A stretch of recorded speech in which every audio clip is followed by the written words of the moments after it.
Je vais vous détailler le programme de ce matin, de cette session. Voilà. Le programme qui est affiché à l'écran, c'est très simple. On va raconter quelques anecdotes très simples pour que vraiment on puisse comprendre comment le Ghost peut être utilisable.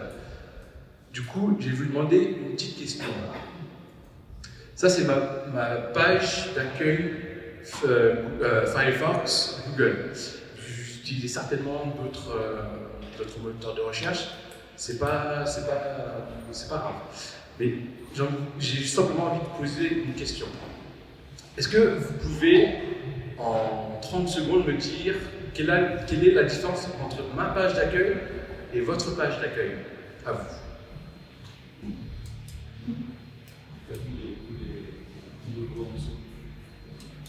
Cela? Non, en bas. Cela? Oui. Ok. C'est vrai. D'autres réponses? Ouais. Elle n'est pas personnalisée. Elle n'est pas personnalisée en quel sens? Bah, moi, la mienne, tous les logos, et j'ai même le double. Cela? C'est des sites sur lesquels je vais régulièrement. Ouais, mais moi, c'est pas. Ouais, ok. Très bien. Bah, non, c'est une belle remarque. D'autres réponses? Ok. Bah, en fait, vous avez tout à fait raison. Vos logos ici, j'imagine, monsieur, c'est pas le même que les miens. Parce que, comme vous, jeune homme, vous l'avez dit, moi, en fait, ces sites, j'y vais assez régulièrement. Non, pas régulièrement, en fait. Mais en fait, les sites que je vais régulièrement, ils sont ici, dans ma barre de marque-page.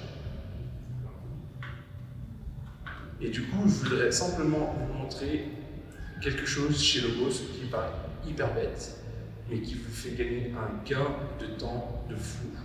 C'est les marque-pages ou l'agencement qu'on peut avoir dans le logiciel Logos. Par exemple, je vais fermer toutes les fenêtres, tous les onglets, pardon. D'habitude, lorsqu'on ouvre l'application, on arrive sur cette, entre guillemets, landing page, la page d'accueil. Et moi, si, par exemple, demain, je vais faire l'étude d'un passage, j'ai juste à cliquer sur ça. Et voilà. J'ai ma Bible, la seconde Bible, parce que c'est ma version préférée. J'ai mes commentaires ici, de Luc. Là, je suis dans le livre de Luc.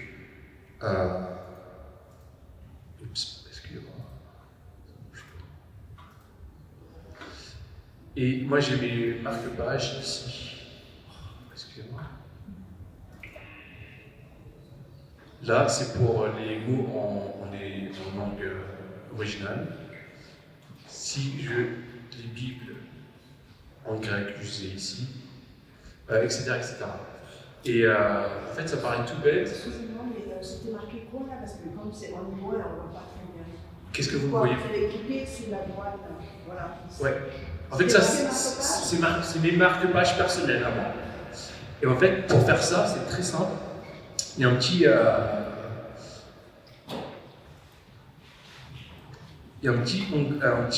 logo ici qui s'appelle agencement, vous voyez ici. Et là, il y a des agencements express qui sont déjà proposés par le Logos. On peut cliquer dans études de mots grecs, par exemple, et ça va m'ouvrir cet onglet-là. C'est déjà enregistré par Logos. Et après, vous pouvez vous-même ensuite customiser cette page-là. Par exemple, vous pouvez prendre une autre Bible que vous aimez, la NBS, on va dire. Et ensuite, vous retournez dans l'onglet agencement et vous enregistrez ici le petit onglet enregistrer, agencement, vous renommez par grec NBS. Hop là. Et en fait, après, vous l'avez ici dans les agencements sauvegardés. D'accord, vous voyez. Et moi, pour le mettre en marque-page, j'ai juste à le faire glisser ici. Tout simplement. Et ça paraît bête, mais ça fait gagner un temps de fou. Parce que je sais, de manière générale, on sait ce qu'on peut faire quand on va sur le Logos, soit les études de mots, soit lire les commentaires, soit lire les différentes versions de Bible, etc. etc.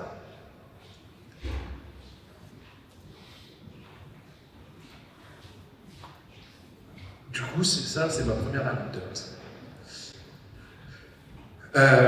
J'ai un ami à l'église qui s'appelle Louis, dans mon ancienne église parisienne.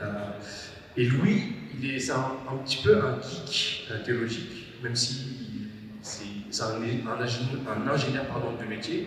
Et c'est un petit geek parce que, en fait, ce qu'il aime faire, c'est que lorsque notre pasteur utilise un mot en grec ou en hébreu, qu'est-ce qu'il va faire?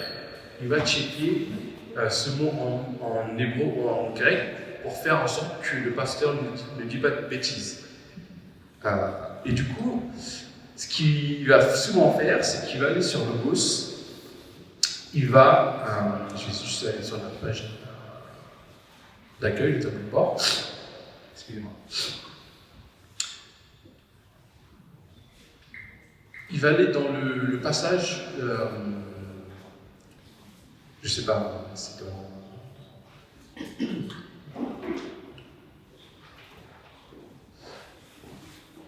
dans Matthieu. Allez, on va prendre dans Matthieu. Excusez-moi, je suis juste dans les Bibles. Langue originale.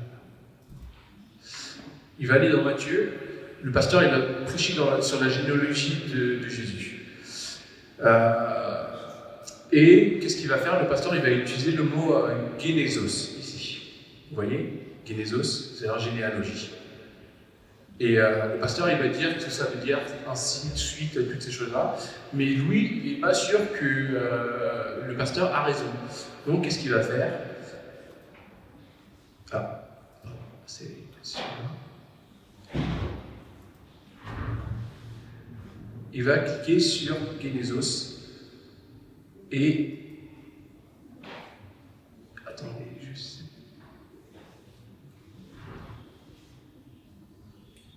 Non, c'est tombé là-bas, parce que je cherchais. On va tourner dans Matthieu 5. Il va cliquer sur le mot Génésos, généalogie. Et du coup, dans ma Bible, dictionnaire grec français,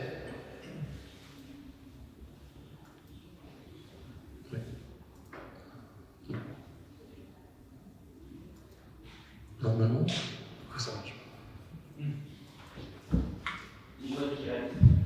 Comment? Non, ça doit me faire directement le dictionnaire grec. Bon, ben, c'est Jésus.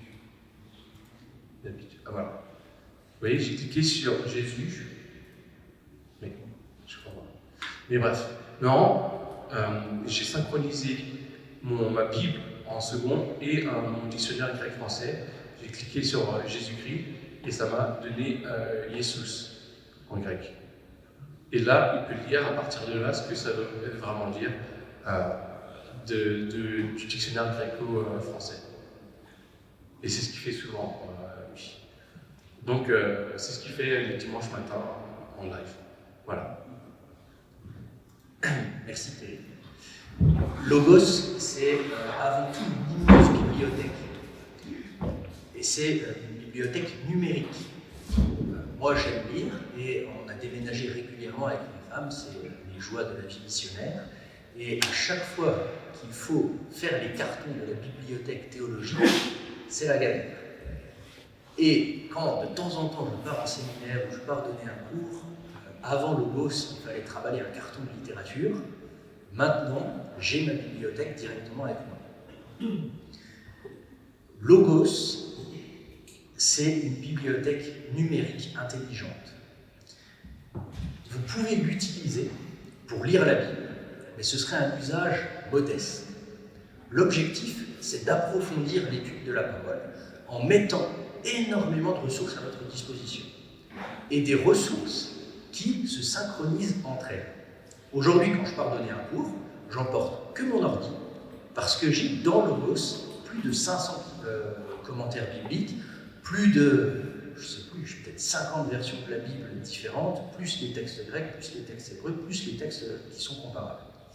Et ce qui est formidable, c'est que non seulement c'est des textes que j'emporte avec moi, mais qui en plus s'ouvrent tout seuls, automatiquement, aux bons endroits. Je vous montre ça. J'ouvre ma bibliothèque. J'ouvre la nouvelle Bible seconde. Terry aime bien la seconde 21, moi j'aime bien la NBS. La nouvelle Bible seconde, dans Logos, c'est ce qu'on appelle un interlinéaire inversé. Qu'est-ce que ça veut dire? Ça veut dire que derrière les mots français que vous voyez, il y a le texte grec, caché. Alors vous pouvez le faire apparaître, hein. Si vous allez dans affichage interlinéaire, vous pouvez décider de faire apparaître le texte qui est sous-jacent. Je vais zoomer un peu pour que vous voyez. Et là, vous voyez ce qu'il y a derrière Matthieu 5. Derrière, c'est le texte grec. Alors, je cache ça, parce qu'on n'a pas besoin de le voir en permanence. C'est ce qui permettait à Terry de faire une recherche directement à partir du texte français dans le grec. Si je clique sur, j'en sais rien, les hypocrites, que je fais un clic droit, je vois que derrière, il y a hypocrites, le mot grec. Et je peux lancer une étude de mots bibliques. Je n'ai pas utilisé le grec. Hein. Peut-être vous avez eu le privilège d'apprendre les langues bibliques, tant mieux pour vous. Moi, j'y ai passé des années et je sais que c'est rude. Logos, ça réduit un peu à néant tous mes efforts, parce que je ne dis pas que c'est devenu inutile. Mais je peux atteindre le niveau d'érudition ou faire le même travail qu'un érudit juste grâce au texte biblique et à l'interlinéaire. Maintenant, ça c'est une première chose. La deuxième chose, c'est que si je veux étudier ce texte en profondeur, je peux afficher en parallèle des commentaires. Mettons, alors je ne sais pas, c'est celui de Terry, alors je ne sais pas exactement ce qu'il y a dedans, mais mettons que j'ouvre le commentaire biblique du chercheur. Je suis quasi sûr que tu l'as. Commentaire biblique, voilà, il est ici. Alors ça, c'est l'Ancien Testament. Je peux synchroniser ce commentaire avec la Bible que j'ai ouverte. Donc je vais ici, groupe synchronisé, je clique sur le petit A. Ici, je fais la même chose, groupe synchronisé, je clique sur le petit A. À partir de maintenant, quand je fais défiler mon texte biblique, le commentaire suit. Et je n'ouvre qu'un seul commentaire. Et si je change, mettons que je veuille aller étudier Jonas, le texte du commentaire a suivi. Je l'ai fait avec un commentaire. C'est le commentaire biblique du chercheur. Je peux le faire avec le nouveau commentaire biblique. Et je peux même le faire avec des séries de commentaires. Dans Logos, il y a par exemple les commentaires édités par l'Institut biblique de Genève, donc comprendre les Écritures. J'ouvre ici cette série, je la synchronise, et je décide de retourner dans Matthieu. Le commentaire de la série Comprendre les Écritures de l'IBG, c'est automatiquement ouvert, même si c'est un autre commentaire de la série qui était ouvert à côté. Quand je veux étudier un texte, c'est ultra précieux. En 30 secondes, j'ouvre mon logiciel, je tape la référence qui m'intéresse, et les commentaires, les séries de commentaires que j'ai ouverts, suivent et se retrouvent à la bonne référence. Donc non seulement j'ai une bibliothèque numérique qui me suit en permanence, mais en plus, ma bibliothèque numérique est toujours ouverte au bon endroit. Et ça, c'est quand même assez extraordinaire. Maintenant, on peut aller encore plus loin et gagner vraiment beaucoup de temps. Je vous donne un exemple. Récemment, j'ai dû rédiger un article sur la violence dans le récit du déluge. Et le problème de l'intitulé, c'est qu'il faut définir violence. Et si j'ouvre le récit du déluge, ça commence dans Genèse 6, il y a un moment où le mot violence apparaît. Si je le cherche, voilà, la terre était pervertie aux yeux de Dieu, la terre était pleine de violence. Comment je définis ce terme? une simple petite recherche, où j'ai fait un clic droit, recherche, me permet de voir toutes les origines, toutes les utilisations du mot violence dans la Bible. Donc c'est la Hamas, c'est pas comme le Hamas, hein, c'est Hamas, ça s'écrit pas pareil. Et là, je vois toutes les occurrences du mot dans toute la Bible. Je vois les usages qui en sont faits. Il se trouve que ce mot-là n'est jamais employé, n'est jamais connoté positivement. J'en déduis que la violence, c'est pas juste une question d'intensité, c'est pas juste une question de force particulièrement virulente, mais que la violence, connotée bibliquement, c'est l'idée d'une injustice. Comment je peux être sûr de cette intuition? Eh bien, je lance une étude approfondie du mot. Je resélectionne violence, je fais un petit clic droit et étude de mots bibliques. Et là, c'est assez formidable parce que je peux voir comment ce mot a été traduit dans toutes les Bibles interlinéaires que j'ai. Et je peux sélectionner la Bible, par exemple, dans la NBS, toujours le même mot hébreu sous-jacent, hein, dans ce texte c'était la Hamas, dans la NBS, hop, je vois comment il a été traduit. Et ce qui est formidable, c'est que je peux même aller voir dans la traduction grecque de l'Ancien Testament, si je la retrouve. Alors, je ne sais pas si Terry là. Oui. Qu'est-ce que je peux taper pour la retrouver? C'est la suite. Bon, je ne veux pas m'attarder, c'est pas ma bibliothèque habituelle, mais je peux voir comment les auteurs, les traducteurs de la Bible en hébreu, il y a 2000 ans, avaient choisi de traduire ce mot-là en grec. Et il se trouve que les mots qu'ils ont utilisés, donc c'est une recherche que j'avais faite il y a un petit moment, ils utilisaient des mots comme adixia, qui est vraiment la notion de injustice. Donc la violence était traduite avec cette notion d'injustice, ce qui corrobore mon intuition initiale que le mot est connoté péjorativement. Et donc, quand j'étudie la violence dans le récit du juge, je n'étudie pas simplement l'intensité des événements, mais je vais réfléchir, ok, quelle est l'injustice, quels sont les comportements injustes qui sont dénoncés dans le récit. Et j'ai un angle d'attaque bien plus précis et une définition bien plus précise de ce mot-là. Ça, c'est ce que Logos permet de faire en un rien de temps. Je vous donne une autre anecdote. Il y a quelque temps, on m'a demandé de préparer une conférence sur les ministères dans l'Ancien Testament. Donc, les ministères dans l'Ancien Testament, c'est passionnant, hein. Et il se trouve que l'un des ministères qu'on oublie parfois, après être prophète, on y pense régulièrement, mais c'est celui d'Ancien. Et Zaken, on est. Je suis tombé sur un article d'un théologien qui a écrit il y a à peu près 50 ans. Et lui avait pris son texte en hébreu, toutes les occurrences de ce mot ancien dans la Bible hébraïque, et l'avait comparé avec toutes les occurrences, toutes les traductions, avait comparé toutes les traductions du mot ancien dans le grec pour voir quel était l'équivalent de ce mot-là. J'estime que ça lui a pris 50 heures, au moins, de comparer, donc déjà de retrouver toutes les fois où le mot ancien apparaissait dans la Bible hébraïque, et ensuite de retrouver toutes ces traductions dans la Bible hébraïque traduite en grec, la Septante, et ensuite de comparer ces traductions pour voir comment le mot était rendu. Je pense au moins 50 heures s'il est efficace et qu'il connaît bien sa Bible. Pour vérifier son travail, ça m'a pris 2 minutes. J'ai recherché le mot ancien, j'ai trouvé toutes les occurrences dans la Bible, j'ai trouvé toutes les occurrences de la traduction dans la Septante et j'ai regardé. Et la plupart du temps, c'est traduit par presbytéros, que l'on retrouve dans le grec aussi du Nouveau Testament. Et ça donnait presbytre, et c'est aussi comme ça qu'on traduit ancien aujourd'hui dans nos Bibles classiques. 2 minutes de boulot.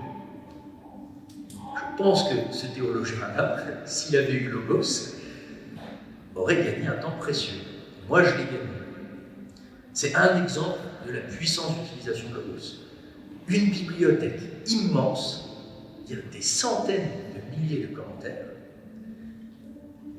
Alors, en français, pas trop, mais qui en plus peuvent être traduits parce que l'intelligence artificielle est intégrée dedans. Donc, il y a de bons commentaires en français, de très bons commentaires en anglais qui peuvent être traduits en direct avec DeepL qui est intégré au logiciel.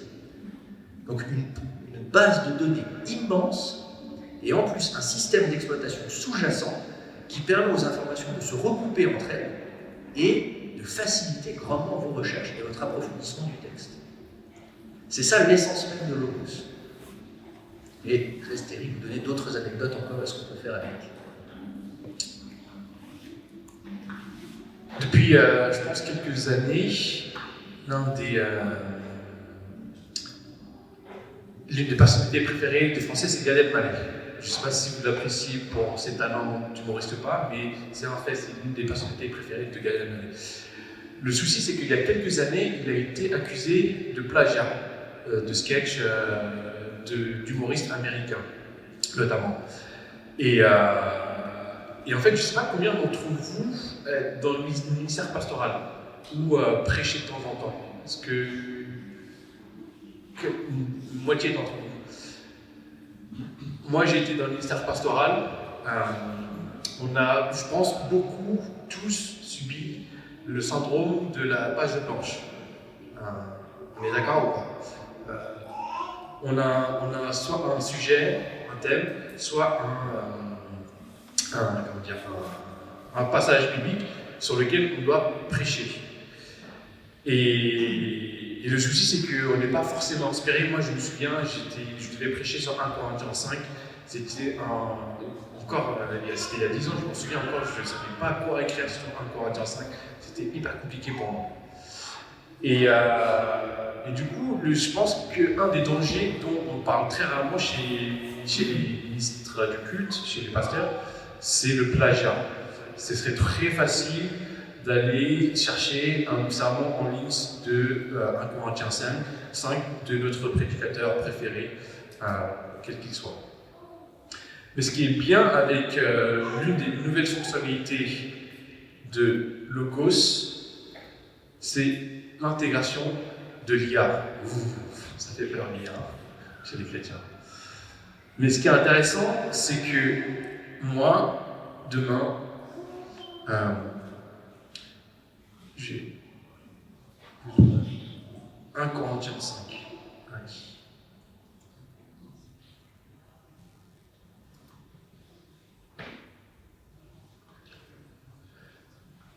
Je viens d'ouvrir 1 Corinthiens 5. Et je suis en manque d'inspiration complète. Mais j'aimerais quand même avoir une petite aide. Oui, je peux parler à des collègues, je peux regarder en ligne, mais je peux aussi aller sur Logos, aller sur l'assistant de rédacteur de sermon que vous voyez ici. Je vais fermer les autres onglets pour que ce soit plus grand.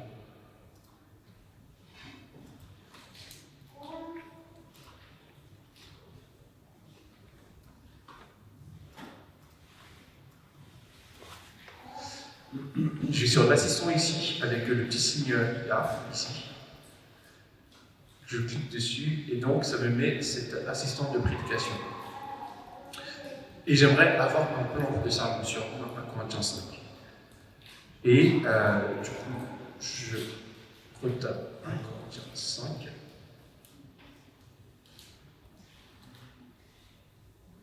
Et de mémoire, ça parle de l'état moral de l'église de Corinthe. Donc je vais mettre état moral comme thème.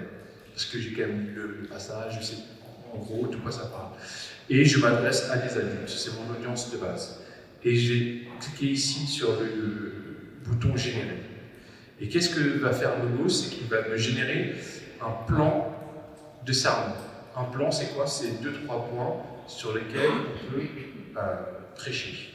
Ça prend 10-15 secondes en général. Dépend de la connexion. Voilà. Et du coup, j'ai ça. 1 Corinthiens 5, j'ai un petit passage, un petit résumé, une petite application. Mais moi, du coup, il y a l'idée principale. Moi, ce qui m'intéresse, c'est un plan. Il me sort, point numéro 1, confronter la corruption, 2, corriger la compassion, nettoyer les nuisances, clarifier les connexions. Du coup, ça, c'est tout le chapitre. Je peux être d'accord ou pas d'accord. Je peux revérifier, mais pour moi, ça me donne une idée de ce passage. Et c'est vrai que moi, à l'époque, il y a 10 ans, j'aurais aimé avoir ça, juste pour l'inspiration, pas forcément me dire, ok, c'est ce qu'il faut faire, et je vais l'utiliser pour mon cerveau. Ou comme je peux l'utiliser. Bon, le risque quand on voit ce genre de choses, c'est de se dire « Ah, mais où est la place de l'inspiration du Saint-Esprit dans la préparation d'un sermon ?» Il ne faut pas que ça se substitue au travail, on est bien d'accord, il appartient au prédicateur d'étudier le texte. Simplement, certaines personnes dans le ministère sont au bénéfice d'une intelligence collective. Il y a des pasteurs qui ont la chance de travailler à plusieurs, en équipe, de pouvoir interagir, discuter et partager leurs idées avec d'autres et s'enrichir mutuellement. D'autres n'ont pas cette chance-là.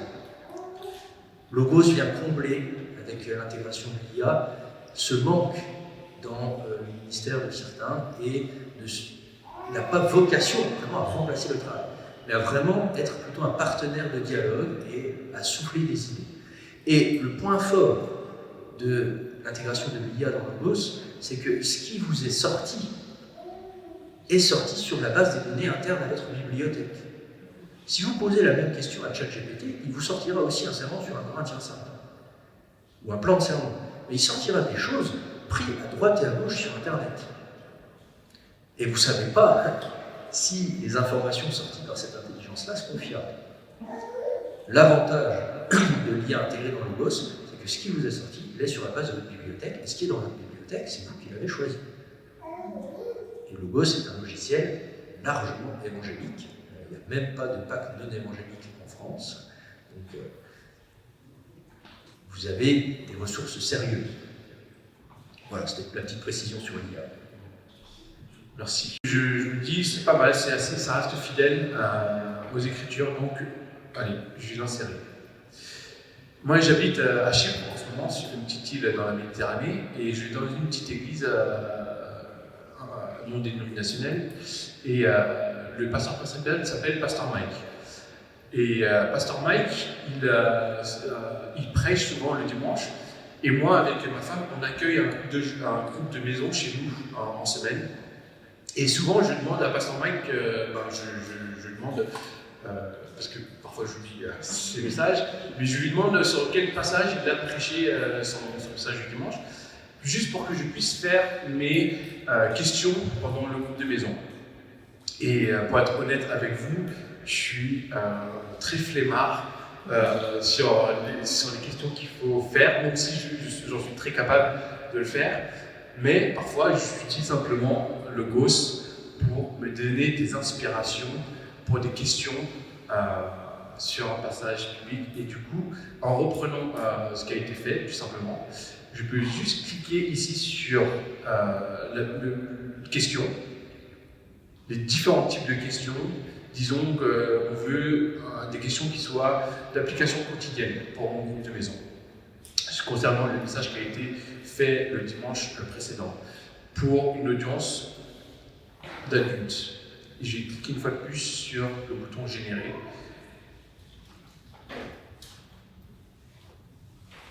Et ici, ça va me générer des questions qu'on peut poser concernant le passage en question. Je peux en générer plus si ça c'est pas assez et que votre groupe n'est pas très bavard, et ainsi de suite. Et c'est des questions assez simples et de base, mais qui peuvent aussi tout simplement générer des discussions dans votre groupe de maison. Et voilà, en gros comment utiliser l'IA dans la dernière version de Logos. On peut poser une question? Allez-y. Vous avez sorti plein de questions, mais qui donne les réponses? C'est pour le groupe de maison. Oui, mais il faut avoir les réponses théologiques. Moi, en tant que modérateur, je peux être D'accord, c'est ça. Il ne faudrait quand même pas que l'IA fasse tout. Non, mais il y a des questions où on n'a pas personnellement la réponse. Oui. Bon, je t'ai affiché. Est-ce que le boss va donner une réponse théologique qui est à apporter une réponse? C'est ça ma question. C'est possible. Tu veux nous montrer ou pas? En fait, l'IA permet aussi d'interroger Logos sur la base des données qui sont internes au logiciel. Mettons Mettons que je lui demande qu'est-ce que le baptême. Qu'est-ce que le baptême?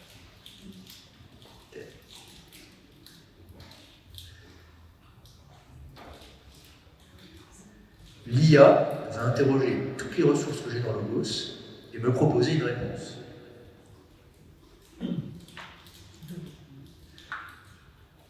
Vas-y.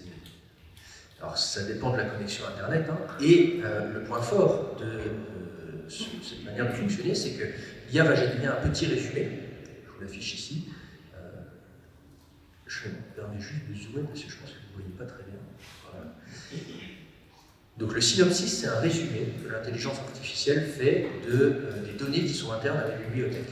Le baptême est une cérémonie religieuse chrétienne symbolisant l'union du croyant avec Jésus-Christ et son engagement avec Dieu. Et quand il y a un petit point 1 comme ça, c'est qu'elle met une source. Et là, je vois qu'il y a allé fouiller dans Pour une fois réfléchi, théologie pour tous. Si je continue à lire, je vois qu'il y a plusieurs autres sources qui sont affichées. Je vois qu'elle a consulté John MacArthur, sa théologie systématique. Alors, si vous êtes dispensationaliste, elle vous plaira peut-être. Si vous ne l'êtes pas, elle vous plaira moins. Et puis d'autres questions. Ce qui est formidable, c'est qu'on peut aussi prioriser les ressources. Alors, je ne vais pas le faire parce que c'est la bibliothèque de Terry et je ne voudrais pas faire trop de bazar dans son logiciel, mais à titre personnel, je ne suis pas un fervent défenseur de John MacArthur. Et donc, sa théologie systématique n'apparaît pas dans mes théologies systématiques de référence. C'est plutôt en bas. Et donc, si je classe mes théologies systématiques, au moment où j'interroge le logiciel, il va me donner une réponse aussi par rapport à ce classement. Si je veux être plus précis, j'ai dit qu'est-ce que la baptême? Qu'est-ce que le baptême? Mais donc vous avez, donc là vous avez vu Pour une fois réfléchi et John MacArthur, c'est de bons baptistes. Moi ça me dérange pas parce que je suis baptiste. Mais mettons que vous soyez plutôt réformé. Qu'est-ce que le baptême? D'un point de vue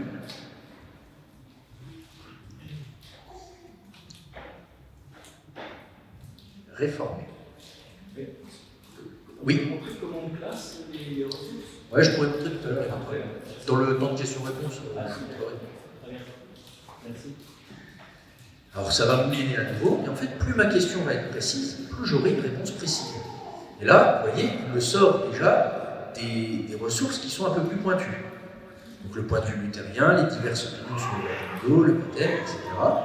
Et dans les ressources qui ont été consultées, je vois qu'il y a Stephen Wellum et d'autres choses, Paul Mengs, etc. C'est des gens qui sont plutôt... alors Wellum, il me semble qu'il est réformé, mais il faudrait que je vérifie. Ouais, donc il est allé voir dans l'essentiel de la théologie chrétienne, qui est un autre livre de théologie systématique grand public, et qui présente justement les différents points de vue sur les systèmes théologiques. Là, l'avantage, c'est qu'il nous donne un point de vue très précis et confessionnel. Vous voyez la différence entre les deux questions? D'un côté, je vais demander un point de vue général. Il a sorti des ressources que moi j'ai priorisées, donc il m'a donné une conception plutôt baptiste du baptême, mais qui ne rend pas compte de toutes les compréhensions du baptême. En précisant ma question, il me donne une autre compréhension qui permet d'affiner. Je pense, pour l'IA, il y a une dernière chose qui mérite d'être montrée. Alors, on pourrait en montrer plein d'autres. Hein. L'IA permet de faire des résumés de certains livres. Dans Logos, il y a tellement de ressources qu'on n'a pas le temps pour tout lire. L'avantage de l'IA, parfois, c'est qu'elle nous permet de savoir si ça vaut le coup de lire quelque chose ou pas. Je vous donne un exemple. En ce moment, je suis en train de travailler sur l'articulation entre la pneumatologie, c'est la doctrine du Saint-Esprit, et l'herméneutique, c'est l'art d'interpréter la Bible. Comment le Saint-Esprit joue son rôle dans la compréhension du texte biblique. Il y a plein de choses à lire et c'est formidable. Mais il y a trop de ressources. Parfois, pour gagner du temps, je sélectionne juste un chapitre de livre, je fais un clic droit et il y a la proposition résumé. Et l'IA me propose un résumé. Non pas pour que je n'ai pas à lire le livre ou le chapitre, pour que je sache si le chapitre vaut le coup d'être lu ou pas. Est-ce que ça traite vraiment le sujet que je suis en train de travailler ou est-ce que ça traite autre chose? Là, pareil, je gagne un temps précieux. J'ai perdu des heures de ma vie que je ne récupérerai jamais à lire des trucs qui n'avaient aucun rapport avec le sujet sur lequel j'étais en train de bosser, simplement parce que c'était mal intitulé. On se dit, ah, c'est exactement ça, et on lit, et en fait, pas du tout. En 5 lignes, j'ai un résumé d'article, je sais, ok, ça vaut le coup de me plonger dedans, et j'y vais. Autre chose formidable, j'ai ouvert plein de commentaires bibliques tout à l'heure. Vous pouvez, dans votre bibliothèque, afficher les livres par série. Vous voyez, commentaires bibliques, monographie, manuel, Bible, etc., etc. Là, 350 commentaires dans la bibliothèque de Théron. Tous ne sont pas en français. J'ouvre 1 et 2 Chroniques parce que c'est le premier qui m'est suggéré. Alors je ferme parce que c'est trop facile. Donc là, j'ai tout le commentaire sur les chroniques de cette série, je ne sais même pas c'est laquelle, peu importe. Ça m'a l'air formidable. Si vous maîtrisez l'anglais, c'est super. Si vous ne maîtrisez pas l'anglais, je sélectionne le texte, et ici, j'ai une petite icône de traduction qui fait appel à DeepL, le meilleur traducteur en ligne. Et là, la traduction m'est proposée instantanément. Et si je fais défiler le texte, la traduction, alors sous réserve du bon fonctionnement d'Internet, vous voyez, suit le texte. Là où il y a des barres, c'est que la traduction suit. Voilà, c'est pas très intéressant parce que je suis dans une bibliographie, mais plus je fais défiler, plus le texte suit. Et si je vais ici, voilà, comme ça, hop, eh bien le texte traduit a suivi. Et je peux lire en français directement à côté. C'est DeepL, ça ne vaut pas la traduction qu'un homme aurait proposée, parfaitement bilingue, mais c'est quand même ultra qualitatif. Voilà, je pense qu'on a fait le tour des fonctionnalités de l'IA. Il y aurait plein de choses à vous montrer encore, mais le temps devient court si on veut avoir un temps de questions-réponses. Simplement, je vous montre quelques outils. Il y a un outil d'atelier qui permet d'écrire, bon, je peux vous le très courtement, d'insérer un passage. Mettons, je mets Jean 1. Allez, hop, celui-là. Je l'ajoute au fichier. Et là, pardon. Et là, hop, je me retrouve avec le texte sur une page blanche. Et derrière, je peux l'annoter, je peux mettre plein de choses, je peux insérer mes commentaires à droite et à gauche. Si en plus vous avez une tablette, un iPad ou un truc comme ça, vous pouvez vraiment faire tout ce que vous voulez sur le texte. Et même si vous cliquez sur un mot, vous voyez, hop, là j'affiche temps. Ben là, il y a une ressource qui. Je fais des choses au hasard parce que je ne réfléchis pas si je peux vous montrer. Mais sur ce mot-là, j'ai un article de dictionnaire qui vient l'enrichir. Je peux surligner, je peux annoter, bref. Ça, c'est une des fonctionnalités. Je pourrais vous en montrer plein d'autres. Il y a une fonctionnalité de prise de notes. Je peux créer un carnet de notes. Et quand je lis un livre, en fonction du surlignage que j'utilise, eh bien, le texte que j'ai surligné se retrouve dans un carnet de notes ou dans un autre. Mettons, vous êtes en train de rédiger un article, un sermon, ou juste de travailler un sujet, vous lisez un livre sur le sujet, vous voulez retrouver les pensées importantes de ce livre que vous avez surligné, vous créez un petit carnet de notes, vous surlignez tout au long de votre lecture, pas de copier-coller, rien du tout. À la fin de votre lecture, vous ouvrez votre carnet de notes, vous pouvez l'exporter, et vous avez tout ce que vous avez surligné sur ce texte. Classé, vous pouvez faire la même chose pour vos Bibles. Vous pouvez avoir un code couleur avec les thèmes que vous voulez aborder, vous pouvez avoir un code couleur en fonction de si c'est important, si ça vous fait travailler personnellement. Vous pouvez, c'est un autre outil, vous pouvez programmer vos lectures. Vous pouvez créer dans Logos des programmes de lecture, c'est le bon mot, où votre lecture est échéancée. Mettons, vous avez envie de lire tout l'évangile de Jean en un mois, vous pouvez rentrer l'évangile de Jean et lui dire voilà, je vous donne tel délai et Logos échéance votre lecture et vous envoie des rappels. Et vous pouvez cocher à chaque fois que ça a été fait et suivre ensuite le programme. Et vous pouvez faire ça pour les textes bibliques, pour les livres externes.